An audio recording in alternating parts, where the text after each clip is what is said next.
জানেন diesel engine কে আবিষ্কার করেছিলেন এবং যখন সারা বিশ্বে বাষ্পীয় ইঞ্জিন চলছিল তখন ডিজেল ইঞ্জিন কেন তৈরি করা হয়েছিল?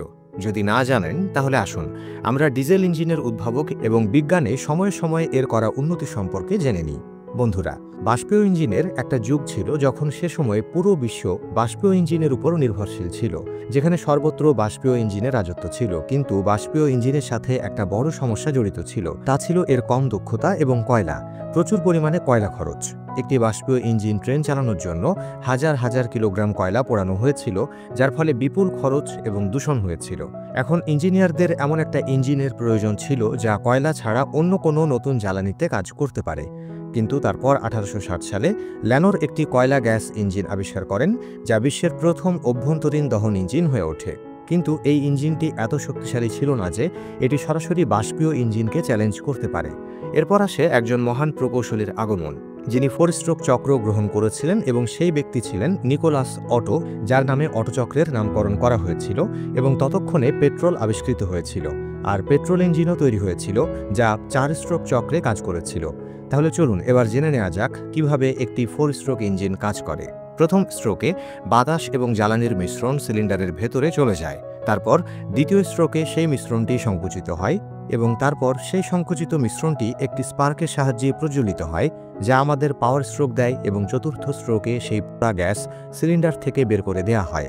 কিন্তু একই সময় আরেকটি নতুন ইঞ্জিন পৃথিবীতে এসেছিল, যার নাম ছিল হট বোল হেভি অয়েল ইঞ্জিন। এই ইঞ্জিনে ভারী তেল একটি পাত্রের ভেতরে উত্তপ্ত করে বাষ্পীভূত করা হতো। তারপর চাপ তৈরি করার জন্য পিস্টনের সাহায্যে এটিকে সংকুচিত করা হয় এবং গরম জ্বালানি হঠাৎ জ্বলে ওঠে আর পিস্টনকে সামনের দিকে ঠেলে দেয়। এভাবেই ইঞ্জিন চলতে শুরু করে। চালু হয়ে গেলে আমাদের কিছু বল গরম করতে হয়নি, কিন্তু তখনও কোনো ইঞ্জিনই বাষ্পীয় ইঞ্জিনকে প্রতিস্থাপন করার মতো পর্যাপ্ত শক্তি ছিল না। এই সমস্ত ইঞ্জিন একই নীতিতে কাজ করে, যেখানে জ্বালানি থেকে উৎপন্ন তাপকে কাজে রূপান্তরিত করা হয়, কিন্তু তাপকে কাজে রূপান্তর করার ক্ষমতা সকল ইঞ্জিনের জন্য আলাদা ছিল। বাষ্পীয় ইঞ্জিনগুলি তাদের শক্তির মাত্র 6% কাজে রূপান্তর করতে পারে, গরম বাতাসের ইঞ্জিনগুলি 10% পর্যন্ত, তারপর গ্যাস ইঞ্জিনগুলি 17% পর্যন্ত, এবং পেট্রোল ইঞ্জিনগুলি কেবল 12% শক্তিকে কাজে রূপান্তর করতে পারে। আর এসব দেখেই একজন বিজ্ঞানীর আবির্ভাব ঘটে, যিনি পুরো ইতিহাস বদলে দিয়েছিলেন।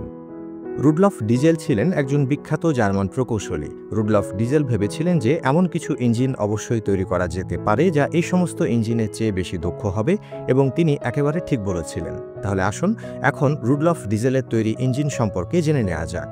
বন্ধুরা, ডিজেল ইঞ্জিনে প্রথম স্ট্রোকে পরিষ্কার বাতাস সিলিন্ডারে প্রবেশ করে। তারপর দ্বিতীয় স্ট্রোকে এই বাতাসকে সংকুচিত করা হবে এবং তাপমাত্রা এমন পর্যায়ে আনা হবে যেখানে জ্বালানি প্রবেশের সাথে সাথেই জ্বলতে পারে, এবং জ্বালানি জ্বলার সাথে সাথে এটি আমাদের পাওয়ার স্ট্রোক দেবে। তারপর চতুর্থ স্ট্রোকে পোড়া গ্যাসগুলি বেরিয়ে আসবে, এবং এভাবে এটি প্রস্তুত করা হবে। রুডলফের প্রথম ডিজেল ইঞ্জিনটি তার প্রথম প্রদর্শনীর সময় মারাত্মকভাবে ব্যর্থ হয়, কারণ অনুসন্ধান করার পর রুডলফ জানতে পারেন যে সিলিন্ডারের ভিতরে উচ্চ তাপমাত্রা এবং চাপের কারণে জ্বালানি পাম্পটি সঠিকভাবে জ্বালানি স্প্রে করতে অক্ষম ছিল। এরপর তিনি জ্বালানি পাম্পের সাথে একটি বায়ু পাম্প সংযুক্ত করেন, যা বায়ুচাপ বাড়িয়ে জ্বালানি সিলিন্ডারে পাঠাতে পারে। টায়ার পাম্পটি ঠিক অটোমাইজারের নীতিতে তৈরি করা হয়েছিল। অ্যাটোমাইজারটি অনেকটা সুগন্ধির বোতলের মতো কাজ করে, ছোট স্প্রে আকারে সমান পরিমাণে বাতাস আর তরল বিতরণ করে। এটি স্প্রের মতো ধাক্কা দিয়ে বের করে দেয়, এবং ইঞ্জিনে লাগানোর পর অবশেষে 1894 সালে তার ইঞ্জিনটি সফল হয়। এখন পুরো বিশ্ব শুনতে চেয়েছিল যে এটি কী জন্য তৈরি করা হয়েছিল, এবং সে সময়ে এই ইঞ্জিনের দক্ষতা ছিল 27%, যা অন্য যে কোনো ইঞ্জিনের চেয়ে অনেক বেশি। এবং এখন পুরো বিশ্ব বুঝতে পেরেছে যে আমাদের ভবিষ্যৎ হলো ডিজেল ইঞ্জিন, যা এখন নতুন কাজে ব্যবহৃত হচ্ছে। তো বন্ধুরা, আজকের এই ভিডিওটি যদি আপনার ভালো লেগে থাকে তাহলে লাইক এবং শেয়ার করতে ভুলবেন না। ধন্যবাদ।